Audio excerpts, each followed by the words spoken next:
Hi friends, welcome to super current affairs DC. मैं आपको 16-17 अगस्त की 2022 की डेली करंट अफेयर्स आज डाल रहा हूं, क्योंकि 16-17 अगस्त को थोड़ा बिजी था, इसलिए करंट अफेयर्स आपके लिए याद दे रहा हूं। और आज की करंट अफेयर्स भी आज ही डाल दूंगा। ठीक है, मैं ऑल कंपटीशन एग्ज़ाम की तैयारी करा रहा हूं। आपको हर कंपटीशन एग्ज़ाम में 4 से 5 क्वेश्चन देखने को लिए मिलेंगे। डेली करंट अफेयर्स बाय प्रकाश कुशवाहा। फर्स्ट क्वेश्चन, ठीक है। सुपर करंट अफेयर्स डीसी आप चैनल को लाइक कीजिए, सब्सक्राइब कीजिए यूट्यूब पर जाकर, और मुझे थोड़ा मोटिवेट कीजिए। जो मैं आपके लिए हिंदी वगैरह सोच रहा हूँ उसकी भी वीडियो डालूंगा, लेकिन आप थोड़ा चैनल को सब्सक्राइब और लाइक और थोड़ा देखिए। वीडियो में बहुत बढ़िया क्वेश्चन बना रहा हूँ, बहुत मेहनत लगती है क्वेश्चन बनाने के लिए। तो ठीक है, आप देखिए। मैं आपके लिए रोज़ करंट अफेयर्स डालूंगा, और हिंदी की भी क्लास चालू करने की सोच रहा हूँ। थोड़ा उसमें टाइम लगेगा, लेकिन मैं बना रहा हूँ। अभी जो यूपी पुलिस की वैकेंसी आने वाली हैं, आपका पेट का भी पेपर होने वाला है, इसलिए हिंदी बहुत महत्वपूर्ण है। और आपको अगर मौका मिलेगा तो मैं यूपी की जीके भी पढ़ाऊँगा। ठीक है friend. First question,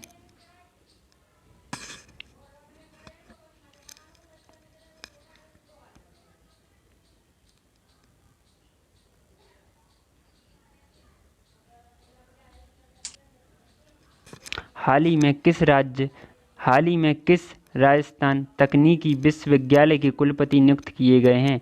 professor Santosh Kumar Singh, professor Ashok Kumar Singh, professor कुशल कुमार सिंह, प्रोफेसर अमित कुमार सिंह। आंसर है संतोष कुमार सिंह। आइए थोड़ा डिटेल में समझते हैं। राज्यपाल कलराज मिश्र ने शुक्रवार को आदेश जारी किया है। प्रदेश में 2 विश्वविद्यालयों में कुलपति नियुक्त किए गए हैं। हरदेव जोशी पत्रकारी विश्वविद्यालय में प्रोफेसर हुए।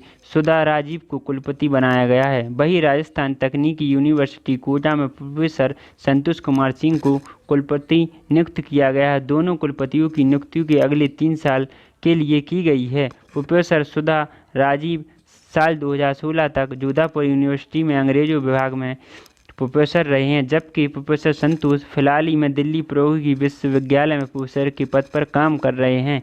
नेक्स्ट क्वेश्चन, केंद्रीय मंत्री भूपेंद्र यादव ने तमिलनाडु के किस स्थान पर एक नए हाथी रिजर्व को अधिसूचित करने की घोषणा की है? सलेब, रामानाथपुरम, अगस्ता तलाईमलाई, मुदिर, अगस्ता मलाई। आइए थोड़ा इसे डिटेल में समझते हैं। यह है 1197 वर्ग किमी के क्षेत्र में फैला हुआ है। इसे देश के मौजूद 31 ऐसी संरक्षित क्षेत्रों में शामिल किया जाएगा। पिछले 3 वर्षों में 3 से हाथी अभयारण्य कर्नाटक, दांदली नागालैंड में, सिंगफन और छत्तीसगढ़ में लेमूर को अधिसूचित किया गया है। वर्तमान में हाथी रिजर्व 14 राज्यों में हैं, जो 76,508 वर्ग मीटर में फैले हुए हैं। हर साल हाथियों द्वारा लगभग 500 लोग मारे जाते हैं, और लोगों द्वारा प्रतिशोध में लगभग 100 हाथी मारे जाते हैं।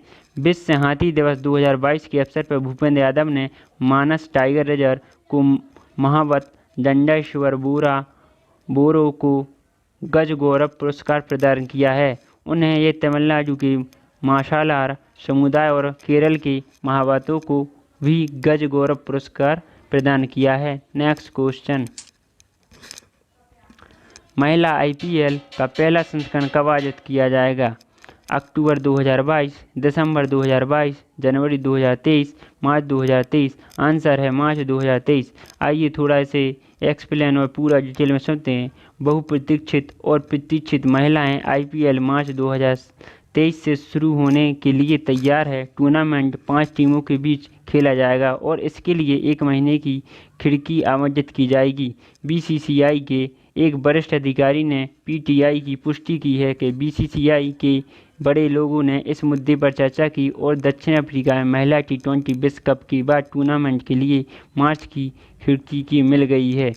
नेक्स्ट क्वेश्चन, हाल ही में विभाजन विभीषी का स्मृति दिवस कब मनाया जाता है? 10 अगस्त, 11 अगस्त, 12 अगस्त, 14 अगस्त। 14 अगस्त को हम भारत ने पाकिस्तान को भी आज़ादी मिली थी। 15 अगस्त को भारत को आज़ादी मिली थी। ये हर साल स्वतंत्र दिवस के एक दिन पहले 14 अगस्त को विभाजन विभीषिका दिवस के तौर पर याद किया जाता है। देश का विभाजन कैसे हमारे लिए विभीषी का बना। इसे याद करने के लिए 14 अगस्त को एक खास दिवस मनाया जाता है। एक साल पहले यानी 14 अगस्त 2021 को दिन और आज यानी 14 अगस्त 2022 को देश के बंटवारे के दर्द को याद करते हुए यह दिवस मना रहे हैं। प्रधानमंत्री नरेंद्र मोदी ने देश के विभाजन के दर्द को याद करते हुए 14 अगस्त को विभाजन विभीषिका स्मृति दिवस मनाया। नेक्स्ट क्वेश्चन, हाल ही में स्वतंत्र दिवस 2022 के शुभ अवसर पर कितने पुलिसकर्मियों को पुलिस पदक से सम्मानित किया गया? 1058, 1063, 1075, 1082। आंसर है 1082। आइए थोड़ा डिटेल में समझते हैं। स्वतंत्र दिवस के अवसर पर 1082 पुलिसकर्मियों को पुलिस के पद के लिए चुना गया है। 300 से 47 कर्मियों को वीरता के लिए पुरस्कार पदक प्रदान किया जाएगा। 87 कर्मियों को विशिष्ट सेवा के लिए राष्ट्रपति पुलिस पदक और 6 और 148 कर्मियों को उत्कृष्ट सेवा के लिए पुलिस पदक प्रदान किया जाएगा।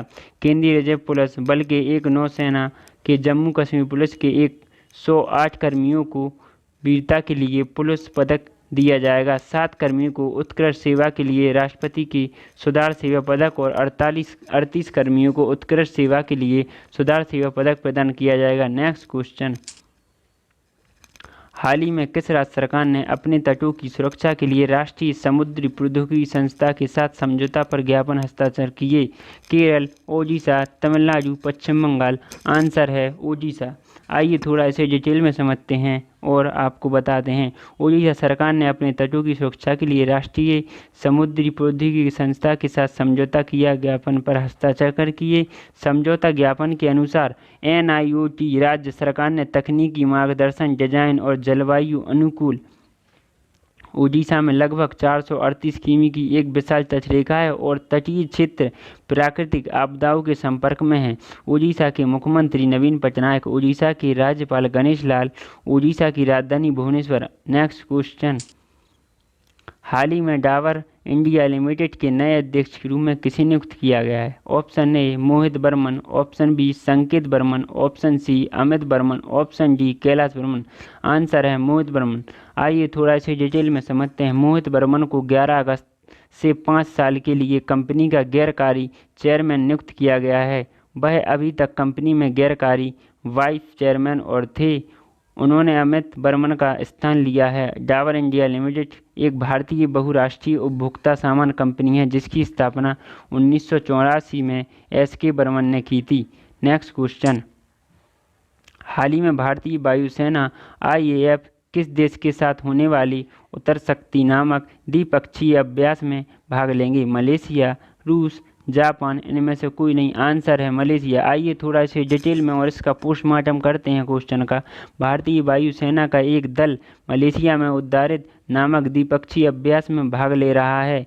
भारतीय वायुसेना और रॉयल मलेशिया वायुसेना RMAF अपना पहला द्विपक्षीय अभ्यास कर रहे हैं। भारतीय वायुसेना ने सुखोई 30 MKI के C-17 विमानों के साथ हवाई अभ्यास में भाग ले रही है, जबकि रॉयल मलेशिया वायुसेना सुखोई 30 M के विमानों के साथ उड़ान भरेगी। IAF दल के सदस्यों को अपनी आपसी युद्ध क्षमता ऊपर चर्चा करते हुए RMAF के कुछ बेहतरीन पेशेवरों ने सर्वोत्तम प्रथाओं को साझा करने और सीखने का अवसर मिलेगा। 4 दिवसीय अभ्यास से दोनों अभ्यास सेनाओं के बीच विभिन्न हवाई युद्ध अभ्यास किए जाएंगे। नेक्स्ट क्वेश्चन, हाल ही में किसने यूनेस्को की सेजोंग साक्षरता पुरस्कार 2022 के लिए चुना गया? कलिंग सामाजिक विज्ञान संस्था भुवनेश्वर, मालवी राष्ट्रीय प्रौद्योगिकी संस्था, भारतीय प्रौद्योगिकी संस्था जम्मू कश्मीर, राष्ट्रीय डिजाइन संस्था भोपाल। आंसर है कलिंग सामाजिक विज्ञान संस्था। आइए थोड़ा डिटेल में समझते हैं। कलिंग सामाजिक विज्ञान संस्था को मातृभाषा आधारित बहुभाषीय शिक्षा कार्यक्रम के लिए सम्मानित किया जाएगा। कलिंग सामाजिक विज्ञान संस्था आदिवासियों के लिए विश्व का सबसे बड़ा आवासीय संस्थान है, जो 1993 एक आदिवासी स्कूलों के रूप में शुरू हुआ था और 2017 में एक Tier 2B विश्वविद्यालय बन गया। यूनेस्को किंग्स साक्षरता पुरस्कार यह पहली बार 1989 में दिया गया था। ये कोरिया गणराज्य की सरकार द्वारा वित्त पोषित है। विजेताओं को एक पदक, एक डिप्लोमा और US $20,000 प्राप्त होते हैं। ये सेजोंग महान के सम्मानित दिया जाता है जिन्हें कोरिया वर्णमाला हंगुल को बनाया था। नेक्स्ट क्वेश्चन, हाल ही में भारतीय रिजर्व बैंक के केंद्रीय बोर्ड स्वतंत्र निदेशक के रूप में किसे नियुक्त किया गया? एस गुरुमूर्ति, सतीश मराठा, सचिन चतुर्वेदी, उपयुक्त सभी। एस गुरुमूर्ति, सतीश मराठा, सचिन या ऑल सभी। केंद्र सरकार ने एस गुरुमूर्ति और सतीश के मराठा को RBI बोर्ड में अंशकालिक और आधिकारिक निर्देशकों के रूप में फिर से नियुक्त किया है। उन्हें 11 अगस्त 2022 को 4 साल की अवधि के लिए आदेश तक नियुक्त किया गया है। रेवती अय्यर और सचिन चतुर्वेदी को भी RBI बोर्ड ने अंशकालिक और आधिकारिक निर्देशकों के रूप में भी नामित किया है। रेवती अय्यर को RBI के उत्तरी स्थानीय बोर्ड के सदस्य के रूप में नियुक्त किया गया है। सचिन चतुर्वेदी को RBI के पूर्वी स्थानीय बोर्ड के रूप में सदस्य के रूप में फिर से नियुक्त किया गया है। RBI बोर्ड में गैर आधारिक निर्देशों को 4 साल की अवधि के लिए नियुक्त किया जाता है और वो पुनः नियुक्ति के लिए पात्र होते हैं। वर्तमान में RBI के केंद्रीय बोर्ड 15 देश हैं। ठीक है फ्रेंड्स, अभी 10 क्वेश्चन आप पढ़िए जो बहुत महत्वपूर्ण क्वेश्चन है। चैनल को लाइक कीजिए, सब्सक्राइब कीजिए।